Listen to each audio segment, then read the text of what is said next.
Exchange. I'm here with Ariel Ling, and we're talking about BitMax Exchange and the incredible stuff all about Wall Street and the adoption. We'll see you guys right after this.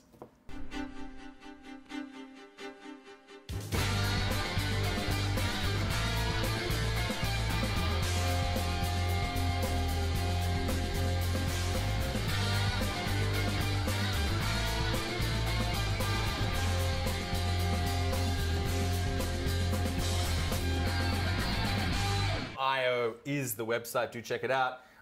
Welcome to the Exchange, Ariel. Great to have you on board. Thank you very much for having me. And quick background as well, guys, so you understand. A long veteran of Wall Street, Ariel can tell us all about a lot of institutional adoption. The former American head of liquidity and investment products at Deutsche Bank.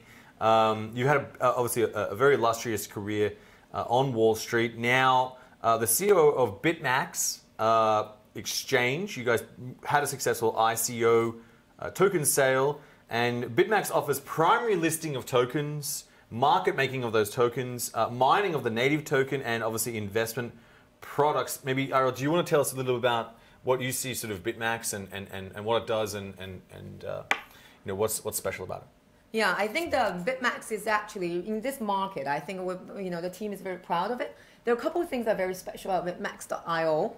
One is the team are actually the 10 founding team member are all coming from, as you mentioned, the Wall Street background. So a lot of them, including my partner, Dr. George Tao, and both of us coming from a heavily equity trading environment. And my team, they're all quant team from the buy side and sell side of the traditional finance. So one special thing about it, you will very few find exchange that in the crypto space that is completely very much Wall Street mindset and trading background. And that lends itself to the second point that is very unique about us is our actually technology platform. It's very much quant driven. And because the guys all coming from high frequencies and quantitative systemic trading. So when we design a platform, we actually really making sure the platform is resilient and it actually can handle billings of all volume, which actually came true when we launched the transaction mining. The first day we actually had, within the first 24 hours, it's 1.6 billion.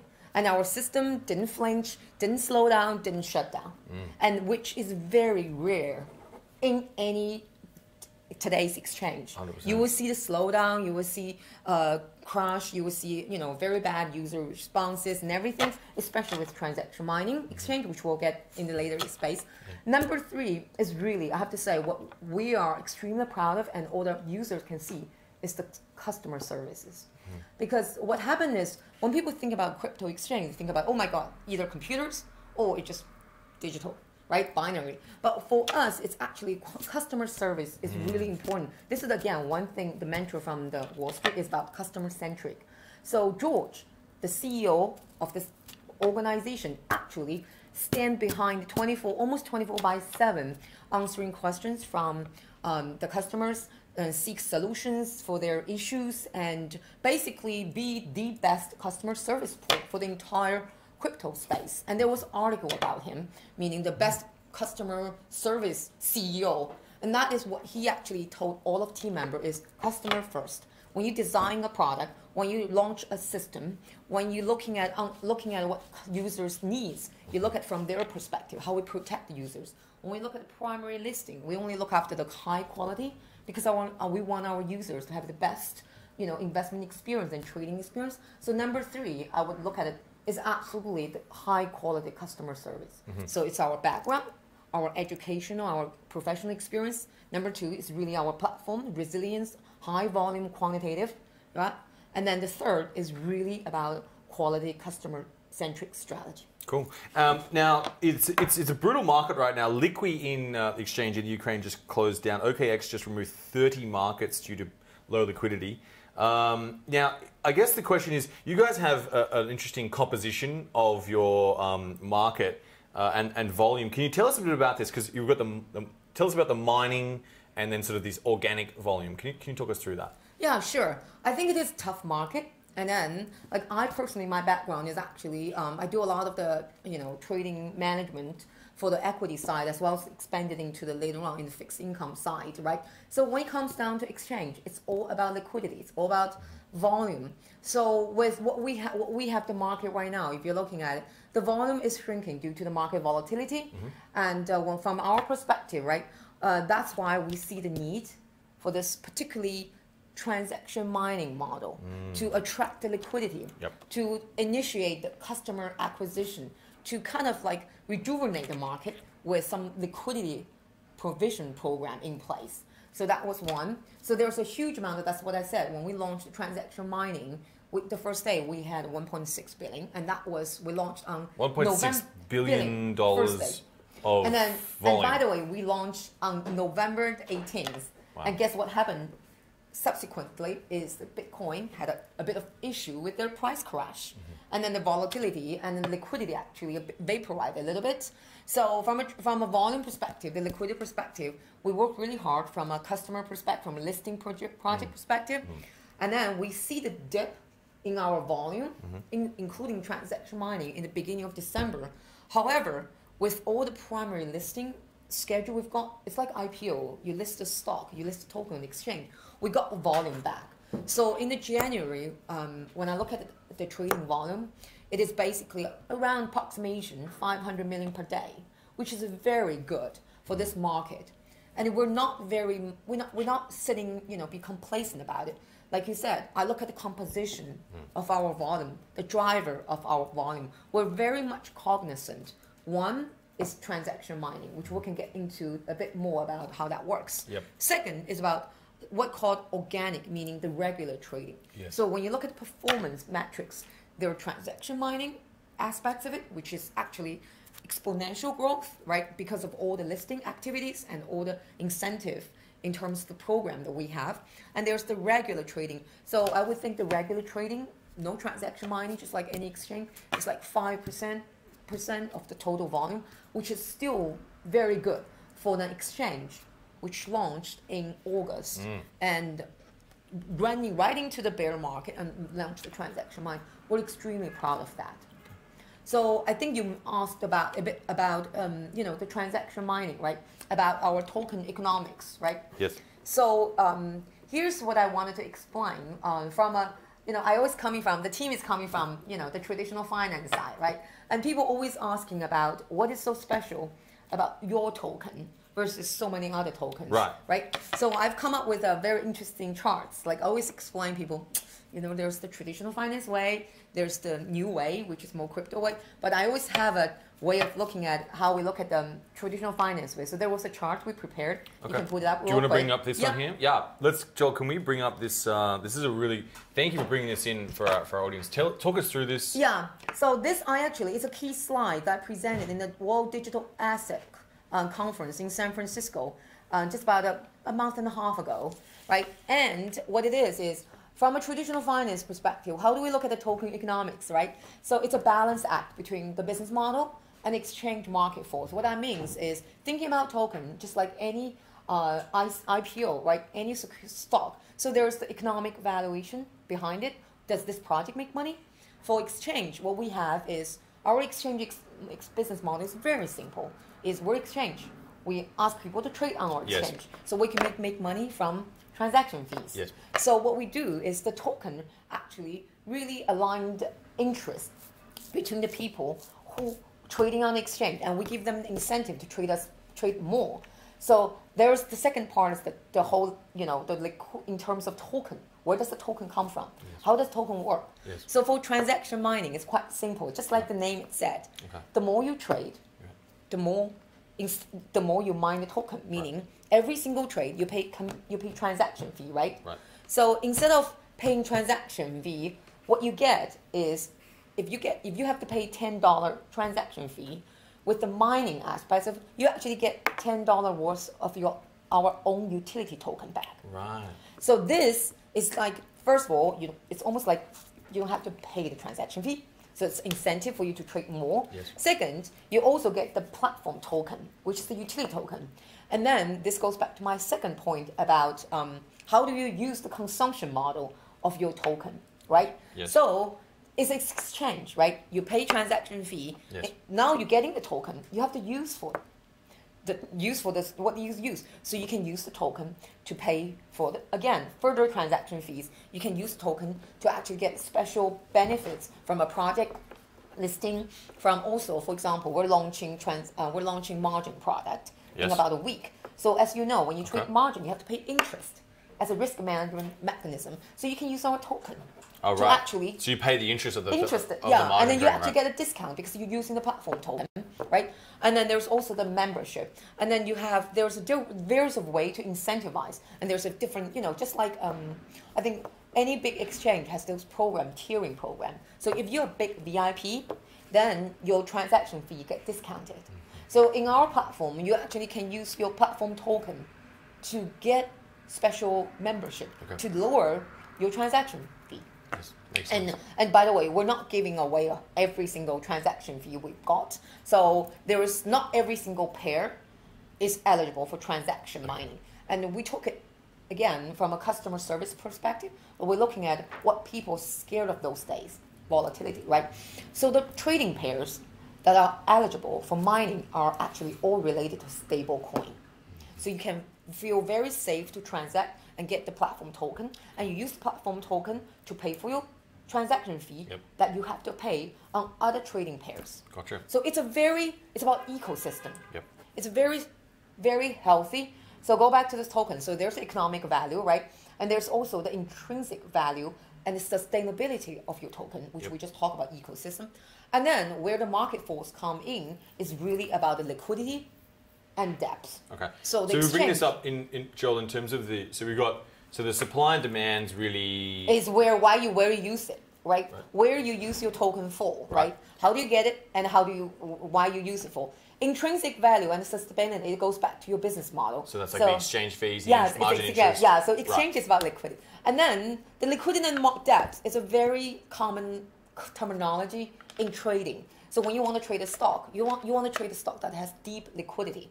So in this particular case, meaning there have to be enough of trading in terms of the token. It's not just about my token or our token. It also talks about every single token that's listed on BitMax.io. Yes. We have a separate entity that looks after basically the market making, the liquidity of that. It's a similar model like New York Stock Exchange. They have designated market maker. Yes. What their job do is to actually provide liquidity to maintain a fairly and orderly market. Okay. So with the token, there are some investors out there, I guess, maybe just to simplify that down, because there's a lot of different dynamics to that, and I think that's incredible. But, what do you think is going to drive the value of the token up?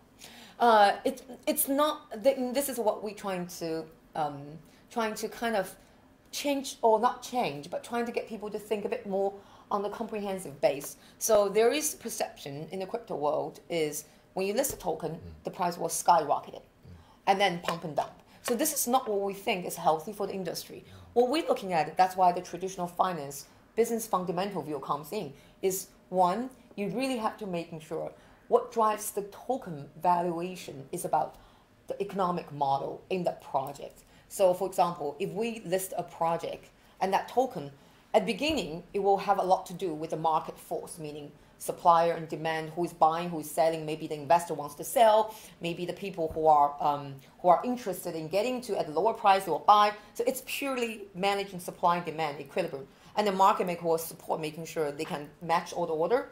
Once you go beyond that, it actually, to sustain the value, it really comes down to a simple question: does this project make money? How does it make money? So right now, for example, we listed some project one of the European projects we just listed very soon, last week or so. The project is actually quite simple. It is using blockchain technology to streamline a lot of legal paperwork within the government. It makes sense because you go to government, you have to do a lot of paperwork, and that technology is being adopted and has contract with certain government agency. So that comes in as economic value from a revenue perspective. So this is what people need to see eventually. So for our platform token, it's the same thing. What all the users care about is when you're going to launch more product. So will make me stay on your platform to trade, run. Number two, if I hold your platform token, what kind of benefits do I get? And how can I use you? token because you're a utility token. If I don't have a way for you to use it, why am I supposed to keep you? Then if I don't have utility for that, then I'm just going to dump it. If I dump it, the price will go down. So George, he himself is actually a PhD from Chicago in computer science. He's got 15 years of quant trading and traditional finance, that kind of structured experience. So he structured the token, and the way it's being utilized on our platform is very intrinsic in the way that it goes always trying to align the economic interest between various of different project users and platform. Okay, and so just talking about features, because obviously that's probably what people that want to. Our community's been asking a little bit about, but we've prepared some of these questions from them as well. Is tell us about BitTreasure. Yeah, and people are interested in that. Yeah, it's actually interesting because BitTreasure is actually, I wouldn't think it's one of those innovation we actually trying to see, to test the water, to see, because when you see what it is with the crypto, it's very volatile. So what we're trying to, and we also, like I said, customer support is very important. Customer voice is important. So we listen to our user community as well. So a lot of them, when they're looking at in this particularly volatility, given the price movement with the Bitcoin and everything, so BitTreasure is actually a bit more. I hate to use the word fixed income product, but it's an innovation test bed. So right now what we launched is really just a 50. I think the size is only 50K, and it's USDT stablecoin with basically 30-day, 10%. That's it. So just trying to test the waters to see people's interest. If people are interested in this kind of steady income stream kind of product, balance out the risk-taking activity with the digital asset trading, sure, we can definitely open up a bit more. But this is definitely the first wave of looking at bring some traditional finance, the longer term of investment into the high and the lows of crypto trading. Yep. And what do you do with the USDT? No, it actually, right now, for example, we kind of, the wallet and everything is locked up. We offer 10% interest. Right now, the 10% interest, if you ask me, is we're launching margin product very soon. So that is where the income stream is going to be offsetting that. Right. So because the other thing, a lot of exchange didn't do very well, and we do very well, is really about how you manage your asset. If you have all your exchange predominantly in altcoin, you can imagine your price up and down, and also the asset, what they call it, instead of asset growth, but asset shrinkage. What we're trying to do, we want to keep a very healthy balance between the ERC20, the Bitcoin, and stablecoin, because that will basically manage your business operation day in, day out. 100%.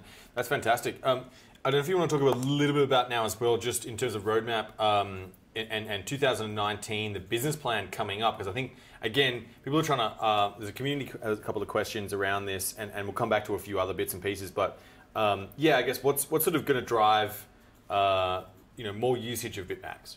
I think BitMax is the first exchange that we're launching as part of the global platform, and when I actually retired. This is what everybody kind of thought I retired from the Wall Street. So you're still here, Ariel. I can still see you. No, I know, but pretend that you didn't see me. But no, my background in Wall Street, it's a little bit different. I mean, I ran trading business, but I could be a trader, but I decided to do more around business management, business planning, and strategy. This is kind of my forte, per se. So when I'm looking at the overall, digital asset space, and when I'm also looking at where the converging, where the building blocks, where the hindrance are.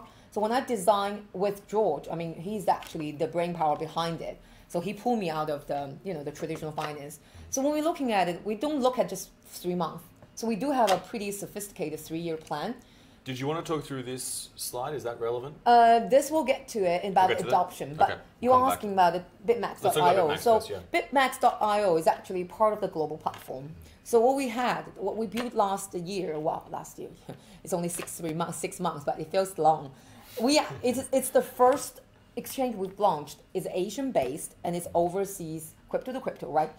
As part of the master plan, we also have intention to go down to the regulatory path, because we'll talk about a bit about what is what gives the adoptions, right? Broaden adoption. So what we have 2019 is really to build on what we have in 2018, which we launched BitMax.io. Yes. We actually set up global team. We've got 20 people in New York. We've got 30 people in Beijing, right? And third, we actually set up the entire legal entity structure that allow us to have a bit more global presence from a business perspective, which actually included the US. Okay. So from a 2019 perspective, objective number one is actually to, in the process of launching North America trading platform. And with North America, it's a very much heavily regulated market. So this is where we're going to talk about it. So basically, there's two aspects of it. There's aspects about leveraging a trust structure to facilitate basically the major coin trading, right? And the second aspect is actually everybody has been going down the path, is the broker-dealer for the securitized token. Yes. So we're aiming, both of them are well in the plan, in the execution mode. Great. So strategy number one is to launch North American market. Right. Okay, strategy number two is actually to work really hard looking at the BitMax.io, working out with our user, the design team, the developers, to actually optimize the platform. We've always heard a lot of feedback from the team, from the users, in terms of how we improve the user experience, the graphics, the app, all sorts of things. That's one.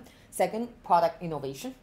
So we're launching margin trading in about a couple weeks. We're actually opening testnet, I think, this weekend. Oh. And then in the next bit pieces is really about the derivative, right? Because when you're looking at any single financial market, you have to have a cash market and also the derivative market. Okay. So particularly in this volatile market, when the market is going through a bear stage, so the derivative is actually giving people a lot more chance to short the market. Yeah, to bet. Yeah. So this is where we look at what user needed, right? So product innovation is something we're very good at. So like I said, transaction mining. We're the first transaction mining exchange actually have a transaction mining and reverse mining. Nobody else has that. And so we're continuing this product innovation, right? Great. So the ideal for BitMax.io, we would like to see by the end of the day, we're top 10 for sure. That's what we want to see. That's the objective. That's the goal. Yeah. So the third objective, just like anybody, this is where I put my typical Wall Street business head on, is in any harsh environment, you always have to grow your revenue, where you grow from your existing pie, which is BitMax, or you grow your revenue from new territory, which is North America, grow revenue, and also we're going to definitely spend time cost control, cost discipline. That's the third element. And number four is, because I had a very unique experience, I've gone through multiple, financial crises, from dot-com collapse to Lehman Brothers bankruptcies and everything. So in this bear market, what I've seen is always crisis. If you look at the crisis in Chinese, it's actually made up two words: danger and opportunity. So in the crisis mode, there's always good opportunity for you to grow, whether you're going to do vertical expansion, or you're going to do a horizontal acquisition. So we're always on the lookout in terms of exchange alliance, acquisition target, any business partnership from different aspects of the value chain. We're always looking for it. So that's the fourth aspect of what drives BitMax. And what sort of timings on the US trading platform did you we actually, it's between Q1, end of the Q1, and end of Q2. So the broker-dealer part definitely is something you have to get, the approval, right? And then the first part with the trust structure, we've already inked the deal, have the contract, and we've already got the API. It's just a matter of my technology team prioritize their resource and then start working on it. Right. Okay. Let's go back and talk about BitMax in terms of markets. What markets are you, mainly trading with in geographically? Where are you? Because you have a lot of you've got the sites in Korean, English, Chinese. Where's sort of your focus from a market perspective? Actually, when you have those language listed, you can almost tell those must be my top three. So with us, actually, the reason we have an office in Beijing, it actually really geared towards the Asian, Pacific Asian type of market. So most people thought all our users are Chinese. Actually not. So we actually have if you look at our user base from a community fan perspective, we've got almost within 4 months launch, we've got 35,000 and it's growing every single day.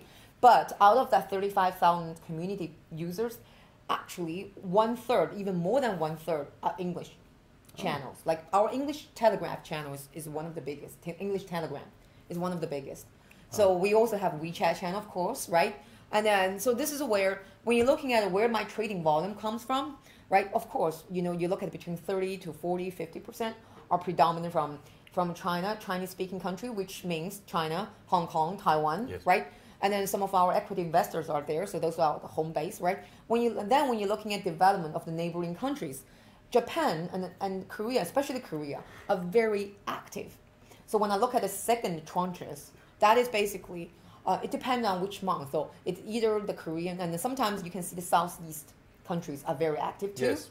And then with Korean, the funny thing is, because I've done several conferences there too, Korean market is quite mature. Same thing with Japanese market. They are very much, if you look at the adoption of Bitcoin, there's a tight regulation, but people are used to trading. And they even have Bitcoin ATM in Japan.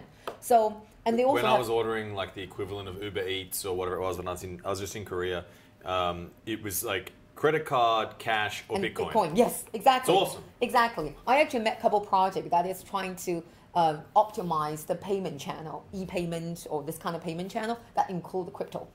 So it's interesting. So they're very mature in terms of adoption, acceptance, right? And then also from understanding of the trading, Korean exchange have also very large transaction mining exchange. So you're looking at when you go to coin market cap, you look at reported volume, and then you will see Bitsum is like number one because they have a pretty significant transaction mining as well. And then last several days, if you go to coin market cap, you will see us, BitMax.io, some moved up to number 2, sometimes number 3, sometimes number 5, sometimes number 10, number 8. It is because that is where the Korean market is very vibrant. And they're very much used to the trading. So that's number 2 market for us. And then the rest of it, you'll be surprised. We actually have a pretty substantial users coming from Europe. Because last month, speaking of the volume, because I look at the daily report, we have very much all what we call analytics, trading analytics, because that's what a lot of decisions based on the volume, based on the MIS, right, data. I was looking at the volume. You'll be surprised. I actually have 5% of my total volume from last month was UK, Russian, and France. It varies. Wow. And then right now we're launching, for example, we're listing a very significant project from India. And suddenly we see a lot of the Indian users trading. Fantastic. So it is very diversified. It is not people thought, oh, you must be everybody in China trading on your platform. No, not really. It's almost like, 1/3 or 2/5 from Chinese speaking countries, right? And then the rest then there's another 1/3 from other part of the Asian. And then there's the big chunk from Europe.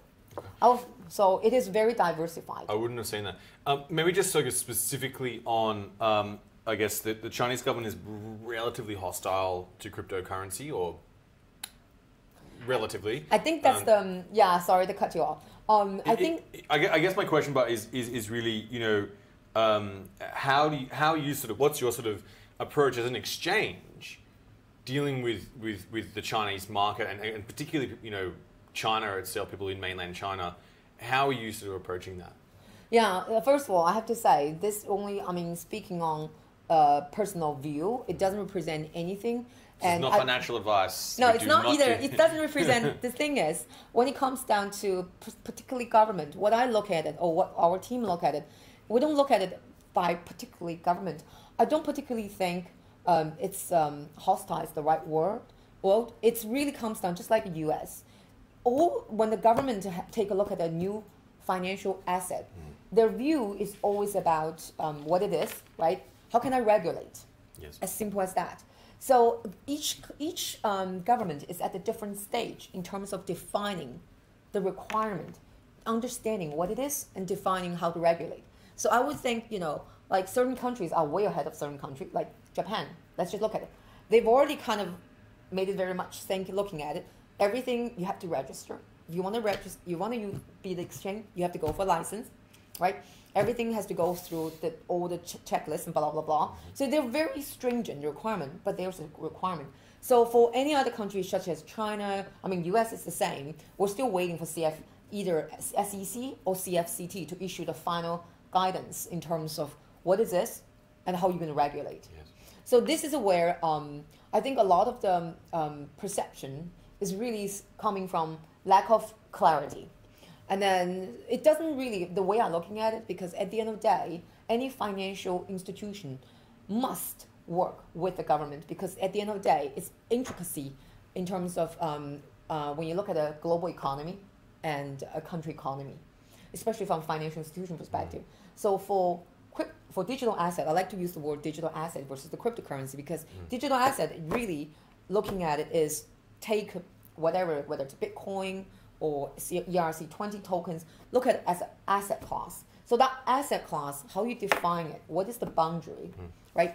And how does the government feel comfortable that people can, one, from an investment perspective, people hold that asset, increase value. Two, from a trading perspective, whether there's proper, proper guidance or proper, protection against any manipulation. This is what we all have to wait for each part of the government. And I do know, for example, UK, FCA was also contemplating what is the regulation, what is the requirement. And I think they're also trying to come out soon. And Singapore had something similar. So every single country is at a different, I would think, the path get to defining what is. And you see that coming from China as well? I think they're, like I said, I don't know any details. Like I said, I just from a, again, outside view and knowing how long it took them to open up their financial markets. Yes. When I was, for example, I worked in the American bank, there is also a journey to get the foreign bank established in the mainland China.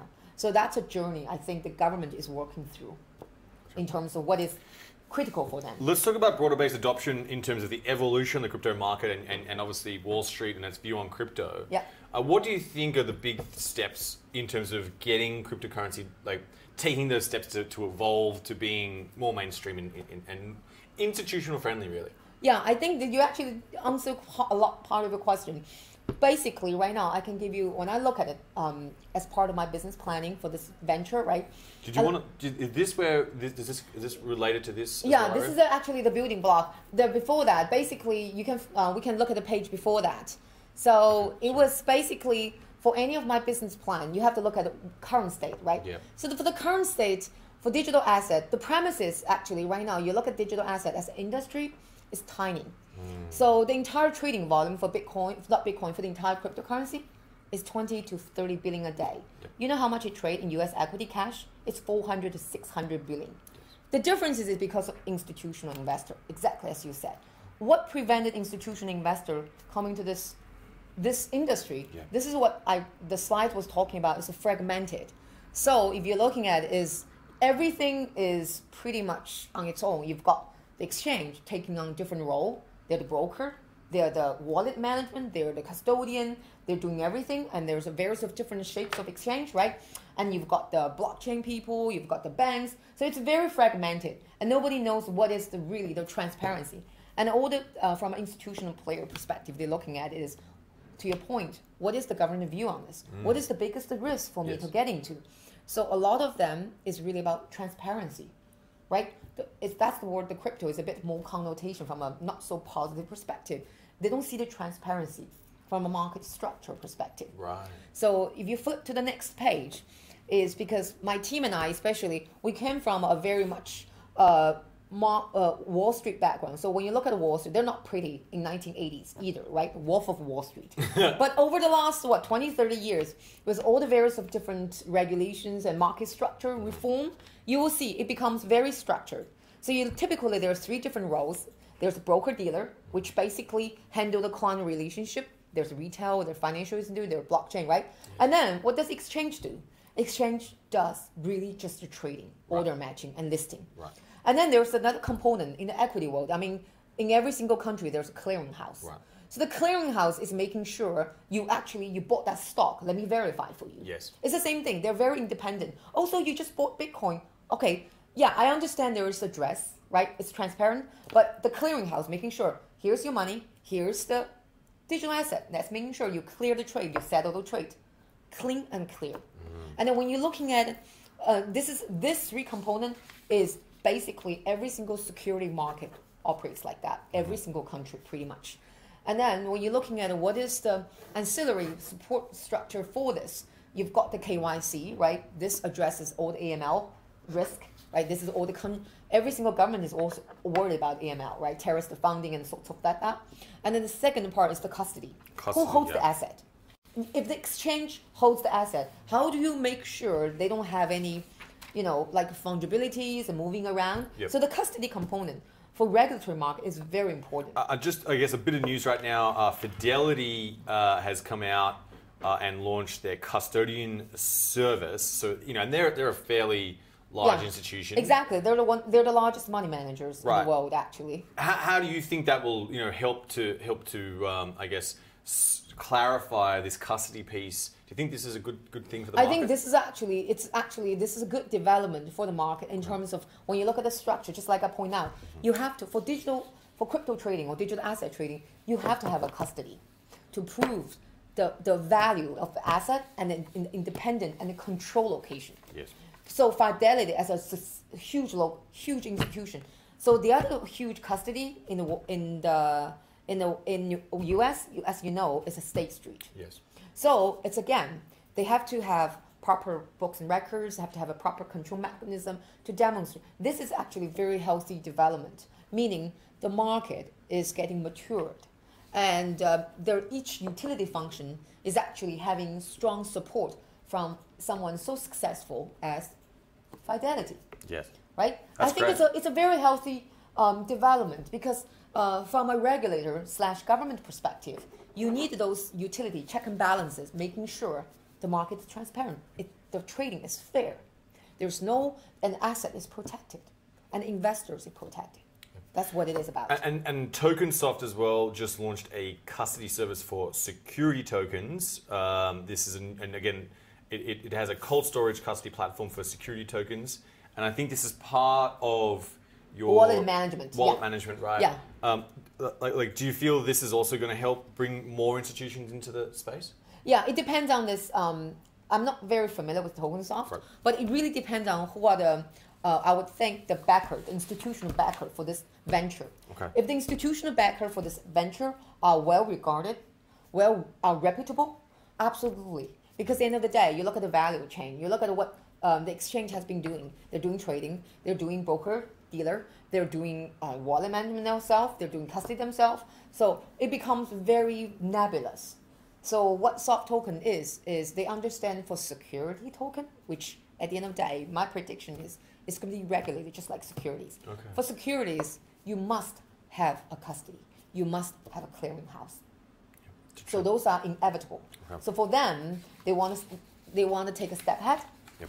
And I think that's also a smart move. And we had T0, the exchange launched just last week as well. And we talked a little bit about that as well. But coming back to this, I think where are the areas that you see, I guess, from broader base adoption in this space? Where do you see, Ariel, for 2019? What's your sort of prediction in where those things are going to be cleared up I think just from I don't know, I can't predict the regulatory progress because it really comes down to how each steps the government takes. Sometimes it takes longer, sometimes it takes shorter, and then when the lawmaking take place, it always takes more time to get implemented. Yes. Okay, so when I'm looking at what it takes, it really like you mentioned STO, right? STO is it's cut very clear. And you talked about the digital assets as tokenization of assets. Yeah. I think that's obviously broader as well. So yeah, when I'm looking at people always say there's coin, there's token, right? So when you broad stroke, I like to use the word digital asset. So there is aspects of currency coin. So those are typical Bitcoin, Ethereum, and there's a large coin and including stable coin. So their functionality is actually getting interesting. So the origin of Bitcoin is really a payment processing platform. Yes. So their development is kind of like FX. So you can either hold it, hoping the value goes up, or you can use it to buy product and services, right? So they're like foreign currencies or currencies. And then the other aspects is securitized token. Yes. So the token itself represents certain, whether not equity or debt, whatever percentage of the underlying project or underlying venture, right? So those, when you're looking at it, as long as they pass certain security tests, then they're treated as security. From a security trading perspective, you look at how the Wall Street is structured, look at the US equity trading market is very simple. You must have a broker-dealer license in order to take the client order, to put on the risk. Number two, the exchange, all exchange does is order matching, and then providing liquidity for the markets, right? The primary market, IPO, secondary market trading. And then when the exchange traded, executed, and then the clearinghouse comes in, making sure the books and records are verified, money are moved from the banks to the brokerage accounts, right? And then the custody piece is everybody can pick their own custody to hold the assets. So those are each component where I think for the US, the regulator has to make a very strong distinction between what will be subjected on CFCT, whether it's commodity or whether it's currency, and then the rest of it falls under the SEC registry, SEC regime, and what it takes. Is it same as equity or is it slightly different? And then this, I would think, is similar to UK, where the FCA has to think about as well, which leaves an interesting dynamic about utility token. So this is where I don't have a particular view, because the utility token is kind of not the token itself, the value is very diminished if you're taking the token outside this particular platform. So it's designed to be used on a platform. So this is where I'm actually interested to see how that gets developed from a regulatory perspective. And from a BitMax.io perspective, we're looking at it, we actually put a bit more stringent requirement on ourselves. When we list the utility token, when we design things, we are looking at just like following the security markets. So for example, in the US, that's why you need a trust custody structure to support that. And then in the BitMax.io, it's crypto to crypto, so there's no fiat. So that aspect gets diminished a little bit. And then from a market trading manipulation surveillance perspective, which is very heavy for equity.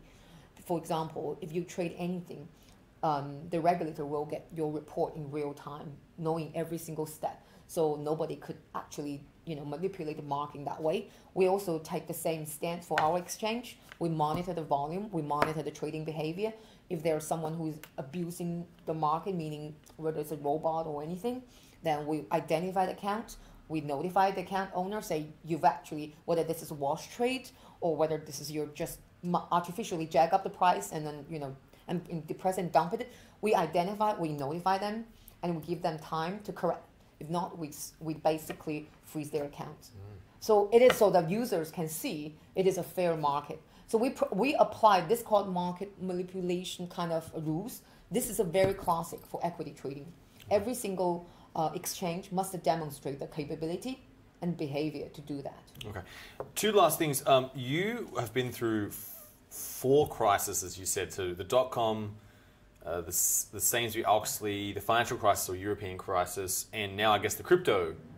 I don't know if that's I don't think it's a crisis. It's a bubble, I guess, to some extent. I think this is where... I guess what I was trying to get to, but is, from your experience of seeing those, rise and bust, and, where do you think we're at in the cryptocurrency market?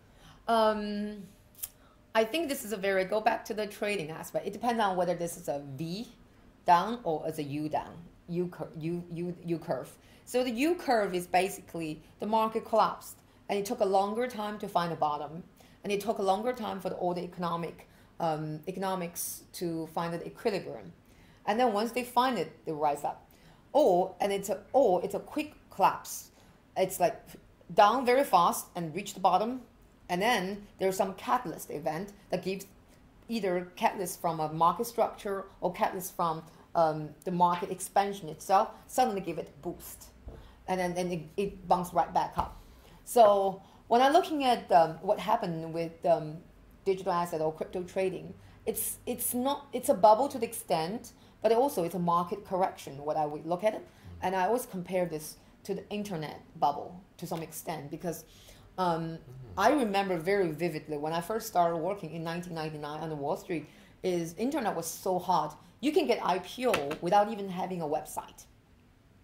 So, and then NASDAQ peaked in basically 2000, right? And then it took and then they collapsed. It took until 2015 for NASDAQ to reach back to the last peak. Wow. So you can see how many bubbles right around .com, meaning people literally just forgot about the economic valuation, the intrinsic business model, that kind of aspects of it. So when you look at what happened in the crypto, the Bitcoin peaked, right, in the December of 2017, right? And then around that, there are many projects that can raise money so easily. And you come back to, this is called what we call air projects. Do they really have a fundamentals? Do they really have a viable business model? Do they really have a solid user base? If they don't have those three, then you would expect what happened. People recognize it. The value of the token is not sustainable. Go back to my finance view, right? And then when people see through that, and then with the Bitcoin itself is going through a hard time, then the rest of the altcoin is actually crashing a lot more dramatically than this. So where do we see the balance? Again, this is just my personal view. Yep. There are a couple of economic theory. One of the economic theory is also about cost. So in the financial crisis, the world's darkest day of banking crisis, right? So Lehman collapsed. I was right in the Lehman when it fell off the cliff. And then the domino goes from Lehman to Morgan. Every single bank, right, felt the pressure. And their bank stock depressed so hard. At that time, one of the things from investors, especially very smart traditional investors, is looking at the book value. So if the bank stock prices, look at the book value, it's like a quarter of the book value. Of course, it's a value play. It's cost, basically. So you go back to Bitcoin, assuming it cost, $3,000 to mine a Bitcoin. Maybe that's where certain value investor will hold a view, like from a valuation perspective, say, well, if the valuation lower than what it takes to make it, it's gotta be good value. So this is where it goes back to the market. From a trading perspective, the volatility, you could see there was some breakthrough of the different resistance level, but at the end of the day, it's all about finding the equilibrium from a valuation perspective. When it hits there, then you see the value investor coming in. If it's cheaper enough, there are more people will probably looking into it. So when it's 20,000 for Bitcoin, do you know how many people can afford it? Maybe not. But when it's getting down to 4,000, 3,000, and especially for certain countries are way more developed than certain countries, understanding the liquidity behind it for Bitcoin, like you can use it, you can buy a piece of coffee from Starbucks, then it comes down to the value. So I think right now it really goes back to the fundamental from a finance perspective is finding the valuation, intrinsic value, whether it's currency token or it's altcoin from a securitized token perspective. Right. Brilliant. All right, Ariel, that was incredible. We ask everyone on the show what the price they think is going to be of Bitcoin New Year's Eve 2019. The clock strikes 12. We had a whole series of predictions last year, but in US dollars, what's your prediction for the price of Bitcoin? I think right now, Bitcoin right now is 35? We're trading at $3,468. Yeah, I don't know, been crazy. I actually really like Bitcoin. I mean, I like Bitcoin now actually more because it's cheaper, I can buy it. But when you look at before the crisis hit, I really hope by the end of this year, if they can get back to 5,000, I'll be really happy. Okay. Because it's pretty much a psychological level. Yep. Okay, $5,000. We'll put you in for that. Let's hope for that. Awesome. Ariel, thank you again for coming on to the show and your incredible insight into the Wall Street market right now. Do check out, guys, BitMax.io. We've got margin trading. There's some derivatives coming up. Some new improvements, obviously, in the platform. So do check it out, guys. And again, thank you, Ariel, for coming on the show. Much. We'll see you guys. Thank you very much for having me. Tomorrow.